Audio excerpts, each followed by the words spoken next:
नमस्कार दोस्तों, स्वागत है आप सभी का एमएसएससी नोट्स में। तो आ गए हैं एक और नए टॉपिक के साथ आज की इस वीडियो में। दोस्तों, कल की वीडियो में हमने आपको जीन पियाजे के बारे में अच्छे से डिटेल में सब कुछ समझाया था कि जो परीक्षा में जो हर बार पॉइंट्स बनाए जाते हैं, किस तरीके से कठिन वर्ड्स से आपको परेशानियाँ होती है, उसमें वो हमने कल की वीडियो में डिस्कस किया था। तो आपकी रिक्वेस्ट थी कि सर इसी तरीके से सारे टॉपिक को कवर कराया जाए, तो आज हम एक नए टॉपिक को लेकर आ रहे हैं जो कि नाम है लॉरेंस कोहलबर्ग। दोस्तों, लॉरेंस कोहलबर्ग से आपसे किस तरीके से प्रश्न पूछते हैं और इनकी क्या क्वालिटीज़ होती हैं, जो कि प्रश्न आपको किस तरीके से घुमा के परीक्षा में पूछा जाएगा, सारे पॉइंट्स को हम लोग यहाँ पे डिस्कस करने वाले हैं। बस आप लोगों से रिक्वेस्ट यही है कि वीडियो अच्छा लगे तो लाइक ज़रूर कीजिए और फीडबैक ज़रूर दीजिएगा कि आपको हमारा पढ़ाना, हमारा समझाना कैसा है, या कोई भी समस्या रह जाती है तो आप कमेंट में ज़रूर बताइएगा। ठीक है, तो शुरू करें बिना किसी देरी के।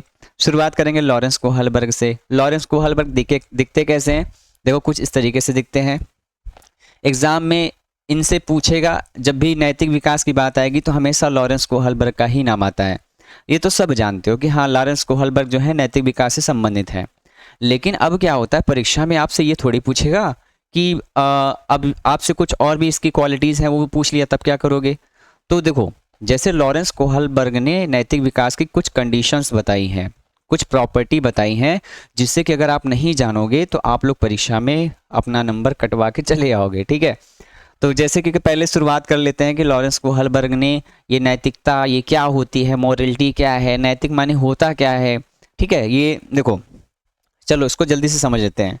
नैतिकता माने वह गुण होता है जिसमें हम सही और गलत की पहचान करते हैं कि इसमें से कौन सी चीज़ सही है, कौन सी चीज़ें गलत है। बच्चा अपने सामाजिक परिवेश से ही नैतिकता और अनैतिकता को जानता है। देखो, नैतिकता में क्या होता है ना, इसमें आपके पॉजिटिव भी हो सकते हैं, निगेटिव भी हो सकते हैं, जैसे कि अच्छे गुण और बुरे गुण। जब बच्चा समाज में जाता है, परिवेश में जाता है, तो उसके अच्छे दोस्त भी होते हैं, बुरे दोस्त भी होते हैं।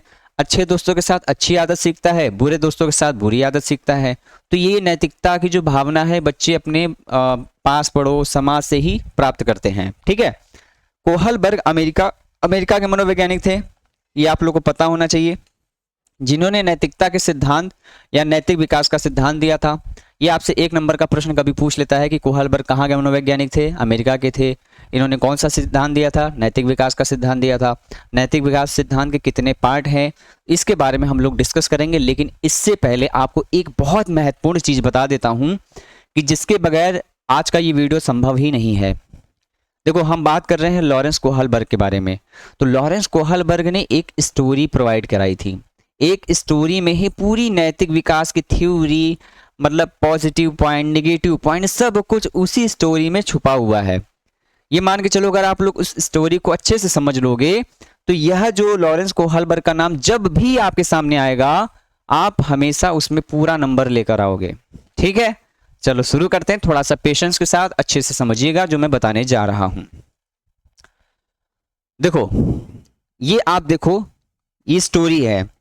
इस स्टोरी को अगर आप समझ लिए, जान लिए, तो मान के चलो आपको कभी कुछ भी कोहलबर्ग से रिलेटेड कभी कोई प्रश्न परेशान करेगा ही नहीं। आपको सारा प्रॉब्लम यहां से सॉल्व हो जाएगा। कोहलबर्ग ने अपने प्रयोग में छोटी कथाओं को उपस्थित करके उससे संबंधित नैतिक समस्याओं के आधार पर प्रश्न पूछा था। ठीक है, उनके द्वारा प्रश्न पूछे जाने वाली लघु कथाओं में से एक लघु कथा निम्नलिखित है। अब यह लघु कथा मतलब क्या होती है? एक छोटी सी कथा है। इस कथा को आप लोग पहले तो कहो या तो पढ़ के बता दें, या मैं अपने अनुभव को डायरेक्टली बता देता हूं कि एक्चुअली में हुआ क्या था। यहां से यहां तक पढ़ने की जरूरत नहीं, मैं डायरेक्टली आपको बता देता हूं, फिर मैं पढ़वा भी दूंगा एक बार। ठीक है, जैसे क्लास में पढ़ाते हैं वैसे आप लोग एक बार उसको पढ़ भी लीजिएगा।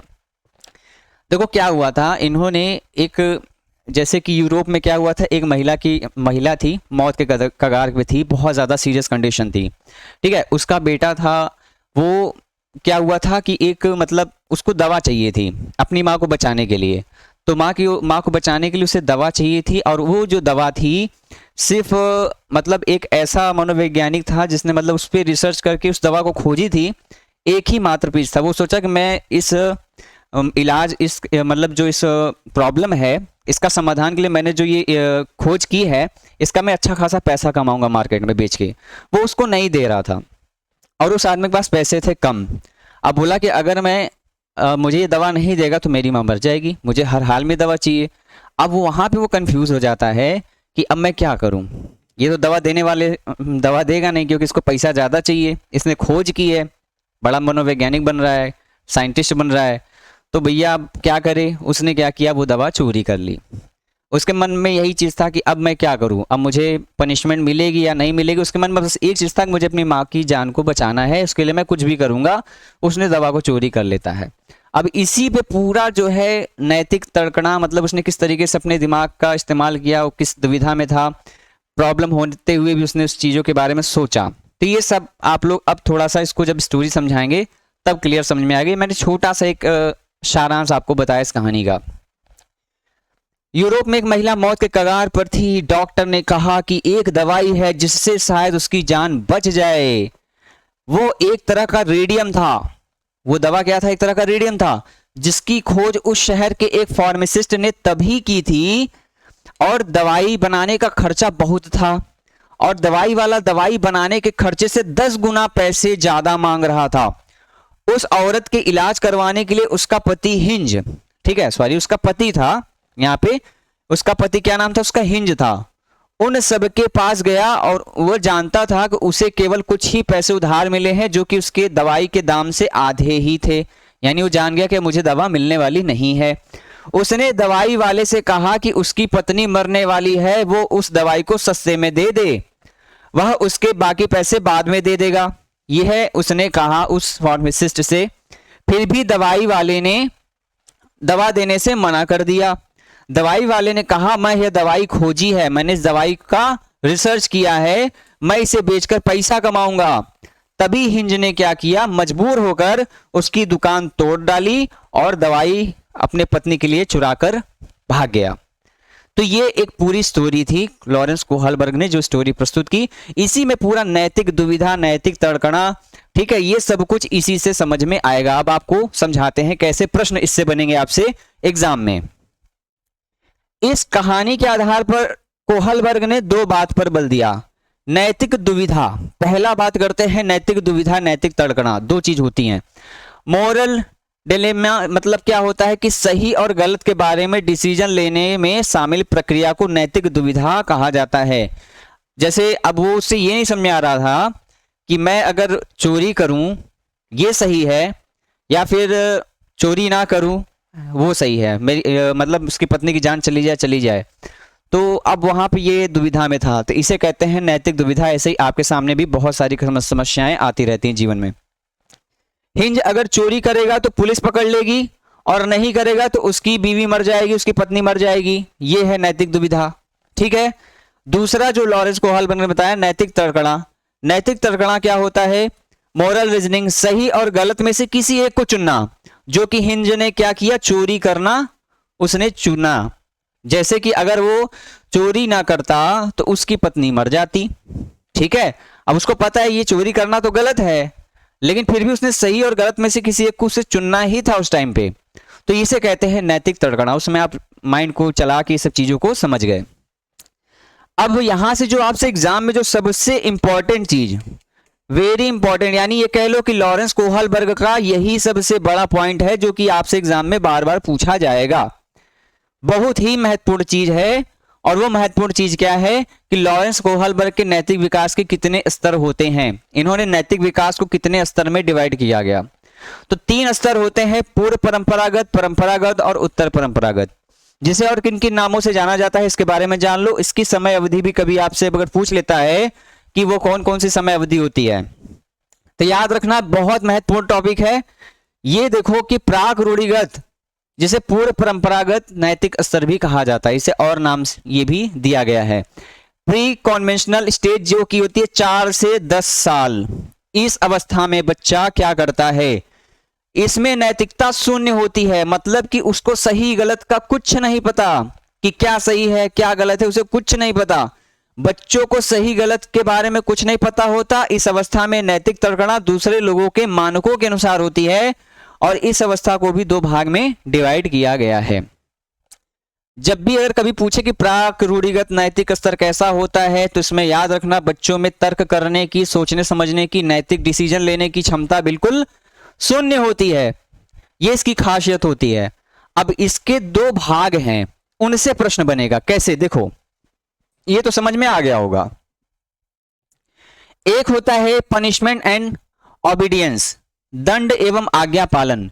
ये नैतिक विकास में कैसे ये वर्ड जो है यूज में आता है, आपसे प्रश्न कैसे बनेगा? देखो, इसमें क्या होता है, बच्चे की नैतिकता सजा और आज्ञा पालन पर आधारित होती है कि अगर यह काम करने से मुझे सजा मिलेगी या अगर मैं इसकी आज्ञा का पालन करूं तो मुझे पुरस्कार मिलेगा। तो ये चीज होती है दंड एवं आज्ञा पालन का, ये जो नैतिक तर्क कहता है। जैसे कि अगर बात करें उदाहरण में, जब हिंज ने चोरी की तो बच्चों ने सोचा कि अगर वह चोरी करेगा तो उसे सजा मिलेगी। ये किसकी सोच थी? बच्चों की। जब ये स्टोरी बच्चों को जब सुनाई गई, जब बच्चों के सामने ये स्टोरी रखी गई हिंज वाली कि वो चोरी करेगा, तो बच्चों ने बिना कुछ सोचे अपने माइंड में सोच लिया था उस टाइम पे कि अगर अब हिंज चोरी किया है, दबा के चोरी किया है, तो उसको पनिशमेंट पक्का मिलेगी। तो ये चीज बच्चों ने पहले से माइंड में इस चीज को सोच लिया था। तो दंड एवं आज्ञा पालन उन्मुखता, ये सारी चीजें यहां पे इस तरीके से कार्य करती है। इसका दूसरा भाग, ये अभी 0 से 10 वर्ष वाली अवस्था में ही हम चल रहे हैं। साधनात्मक सापेक्षता उन्मुखता, ठीक है, इंस्ट्रूमेंटल रिलेटिव्स इंडिविजुअलिज्म। जैसे अगर बात करें, इस अवस्था को जैसे का तैसा भी कहा जाता है। इस अवस्था को जैसा का तैसा भी कहा जाता है, क्योंकि इसमें जैसा व्यवहार कोई उसके साथ करेगा वैसा ही वह खुद भी करेगा। जैसे आपकी कोई पेंसिल तोड़ दिया तो आप भी गए उसकी पेंसिल तोड़ दिए, ठीक है। आपको कोई मतलब कोई अपशब्द बोल के चला गया तो आप भी उसको अपशब्द बोल के चले गए। आपने किसी को मार दिया तो वो भी आपको मार दिया। तो ये मतलब जैसा आप उसके साथ करोगे वैसा वो आपके साथ करेगा। तो इसे इस तरह का व्यवहार में रखा जाता है। कभी आपसे ये पूछेगा साधनात्मक सापेक्षता उन्मुखता किससे रिलेटेड है, तो जैसा का तैसा हमेशा ऐसे याद रखो, कभी गलत नहीं होगा। अगला आते हैं रूढ़िगत नैतिक स्तर, दूसरा वाला। इसमें क्या होता है रूढ़िगत, यह जो होता है आपका 10 से 13 वर्ष होता है। समय अवधि को नोट करते जाना, ये बहुत इंपॉर्टेंट है। रूढ़िगत में क्या होता है, बच्चा दूसरे लोगों के मानकों को अपने अंदर समावेशित कर लेता है और उसी के अकॉर्डिंग सही गलत का निर्णय करने लगता है। जैसे कि अगर आपका दोस्त कहीं जाता है किसी दुकान पे, कोई एक किताब खरीद के ले आता है, कहता है कि मुझे इसी राइटर की किताब लेनी है क्योंकि इसमें बहुत अच्छी चीजें समझाई जाती हैं। तो आपने उसकी बात को समझ लिया कि वो अगर कह रहा है कि उस किताब में, उस किताब की राइटर वो किताब जाके खरीद रहा है दुकान से, तो हम भी वही किताब लेंगे, क्योंकि उसका ये मानना हो गया कि मेरा दोस्त अगर वो किताब खरीद रहा है कुछ न कुछ उसके बारे में वो जानता होगा। तो उसके मानक को वो खुद अप्लाई कर लेता है, उसकी बातों को सही मान के वो खुद से वही डिसीजन ले लेता है। इसीलिए यहाँ पे रूढ़िगत नैतिक स्तर में ये सारी चीजें काम होती हैं। इसके भी दो भाग होते हैं। जैसे कि पहला है आपका अच्छा लड़का अच्छा लड़की उन्मुखता, good boy and bad boy वाला। ये कैसे काम करेगा इसके देख लो। और एक होता है दूसरा आपका कानून एवं व्यवस्था उन्मुखता, ठीक है। तो मतलब जैसे अगर आप देखो कोई अच्छा काम करोगे तो मतलब आपको प्रोत्साहित किया जाएगा, बुरा काम करोगे तो आपको क्या किया जाएगा, बुरा बालक कहा जाएगा। तो ये आपके व्यवहार से आधारित इसमें जो है प्रश्न इंक्लूड रहते हैं, ठीक है। कानून व्यवस्था में क्या होता है, कानून व्यवस्था मान लो वही समझो जैसे कि ये क्या होता है, बच्चा कानून तथा सामाजिक व्यवस्था को बनाए रखने की भावना विकसित करता है, क्योंकि उसके पापा का एक्सीडेंट हो गया था रेड लाइट पार करते हुए, इसलिए वह अब ऐसा नहीं करेगा, ठीक है। देखो ये भावना कब जागृत होगी, जब आप उस कंडीशन से गुजरे रहोगे, ठीक है। जैसे कि आपका अगर एक आपके किसी दोस्त का अगर चालान कट गया, बाइक से जा रहा था रेड लाइट जंप कर दिया, उसका चालान कट गया, तो आपको लगता है यार उसका चालान कट गया, अब मैं बच के रहूंगा, मेरा पैसा ना जाए, ठीक है। तो ऐसा मैं भी सारे कानून और नियम जो भी है, समाज के जो भी नियम कायदे हैं उसको मैं अप्लाई करूंगा, नहीं तो मेरा भी चालान कट जाएगा और मेरा भी नुकसान हो जाएगा। तो आप दूसरों के व्यवहार को देखकर चीजों को सीख लेते हो, यह आता है आपके कानून एवं व्यवस्था उन्मुखता में, ठीक है। तीसरा और आखिरी स्टेज जो होता है उत्तर रूढ़िगत नैतिकता। इसमें क्या होता है ना, इसमें बच्चा बहुत ज्यादा मैच्योर होता है, अच्छा, इसका समय अवधि भी याद रखना, ठीक है। जो अभी जैसे मैंने बताया कि जैसे समय अवधि चल रहा है, ये 13 वर्ष से ऊपर के लिए होता है। जो 13 वर्ष से ऊपर होते हैं बच्चे, उनके लिए उत्तर रूढ़िगत नैतिक स्तर कार्य करता है। जैसे कि बात करें, इसमें डिसीजन खुद से लिए जाते हैं, ना कि समाज के जरिए कि क्या सही है और क्या गलत है। यह सबसे अच्छी अवस्था होती है। जैसे कि अगर हम बात करें, इसको कुछ रिलेट किया जाए सिगमंड फ्रायड की थ्योरी से। सिगमंड फ्रायड ने जैसे कि बताया था इदम, अहम और पराहम। इदम में क्या होता है? अचेतन अवस्था। अहम होता है चेतन अवस्था, ठीक है, अर्धचेतन अवस्था होता है। और पराहम जो होता है चेतन अवस्था होता है। अचेतन, अर्धचेतन और चेतन अवस्था। पराहम को फ्रायड ने सबसे अच्छा स्टेज माना है। बोलता है कि फ्रायड के द्वारा ये बताया गया कि पराहम में बच्चे जो हैं अच्छे डिसीजन लेते हैं, मैच्योर हो जाते हैं, परिपक्व हो जाते हैं। उसी तरीके से ये उत्तर रूढ़िगत नैतिकता का सिद्धांत भी यही कहता है, लॉरेंस कोहलबर्ग का। इसमें बच्चे जो होते हैं, अब जो डिसीजन लेते हैं किसी को देख कर नहीं, खुद से नियम का निर्माण करते हैं कि अब मैं जो काम करने जा रहा हूं ये समाज के हित में ही होगा, सबकी भलाई होगा, और मतलब ये मेरे नियम को या मेरे कानून, जो भी मैं काम करने जा रहा हूं उसे कोई मना नहीं कर पाएगा। तो ये सारी चीजें यहाँ पे कार्य करती है। इसके दो भाग कौन कौन से हैं जो आपसे प्रश्न पूछेगा? सामाजिक अनुबंध उन्मुखता और सार्वभौमिक नैतिक सिद्धांत उन्मुखता, यही दो हैं। इन्हें अच्छे से समझ लो क्योंकि इससे प्रश्न बहुत बनेंगे आपके एग्जाम में। क्या होता है इसे समझते हैं। Social contract orientation. इसमें किशोर यह मानते हैं कि नियम लोगों के भले के लिए है। अगर किसी नियम से किसी का नुकसान होता है तो ऐसे नियमों को तोड़ देना चाहिए। अगर रेड लाइट तोड़कर आपके पापा की जान बच सकती है तो उसको तोड़ देना चाहिए। समझ रहे हो कि अगर कोई नियम तोड़ने से, ये क्या कहता है सामाजिक अनुबंध उन्मुखता, कोई नियम अगर किसी की जान से बड़ी है, अगर उस नियम को तोड़ने से किसी की जान बच सकती है, उस नियम को तोड़ देना चाहिए। तो यहां पे आप उस नियम को खुद से बना लिए, ठीक है। जैसे अब एक और है सार्वभौमिक नैतिक सिद्धांत। ये क्या कहता है?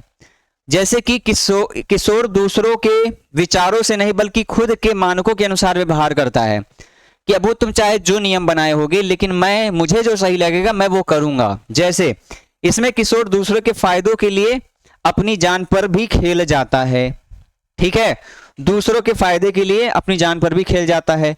जैसे कि जो हिंज था, उसको पता था कि अगर मैं दवा की चोरी नहीं करूंगा तो मेरी बीवी मर जाएगी, तो उसने वहां पे ये डिसीजन लिया कि अंत में अब मैं किसी की जान से बढ़कर कुछ नहीं हो सकता, तो उसने तुरंत डिसीजन लिया और दवा को चोरी करके वहां से भाग गया। तो वहां पे यह नियम जो है कार्य किया, ठीक है।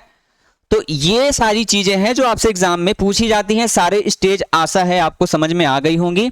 इसके आप लोग नोट्स बना लो, और अगर इसकी पीडीएफ वगैरह चाहिए तो नीचे जो व्हाट्सएप नंबर दिया है इस पे आप लोग कॉल करो, मैसेज करो, और आप हमसे जुड़ सकते हो एंट्री ऐप पे। एंट्री ऐप पे हमने पूरी डिटेल में सारी क्लासेस दी हैं, मॉक टेस्ट है, पीडीएफ नोट सब कुछ प्रोवाइड कराया गया है। चाहे आपका सीटेट हो, सुपर टेट हो या कोई भी एग्जाम हो, सभी टीचिंग एग्जाम्स की कंप्लीट तैयारी वहां पे आपको कराई जा रही है। नीचे व्हाट्सएप नंबर पे आप कॉल करके मैसेज करके बात कर सकते हो, ठीक है। तो यही दोस्तों पूरा टॉपिक था आपके नैतिक विकास रिलेटेड। इससे बाहर कोई भी पॉइंट आपसे एग्जाम में नहीं पूछ सकता।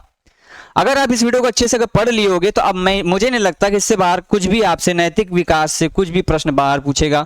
इसकी प्रैक्टिस करवा देंगे, उसके लिए परेशान मत होइएगा। वीडियो अच्छा लगा हो तो लाइक जरूर कीजिए, कमेंट करके बताइए वीडियो आपको कैसा लगा है, फीडबैक है आपका, क्या फीडबैक है, आपको कहीं कोई परेशानी है, कोई दिक्कत है, उसके बारे में भी आप कमेंट करके जरूर बताइएगा। और हम आपके साथ इसी तरीके से नए नए टॉपिक के साथ पर डे उपस्थित होंगे। आज है ये टॉपिक, अगला टॉपिक आपको किस पर चाहिए ये भी कमेंट कर दीजिएगा, मैं उस पर भी आपके लिए अच्छा सा वीडियो बना दूंगा, ठीक है। तो आज के लिए इतना ही, मिलते हैं अगले वीडियो में। तब तक के लिए नमस्कार, सभी खुश रहें, मस्त रहें, धन्यवाद।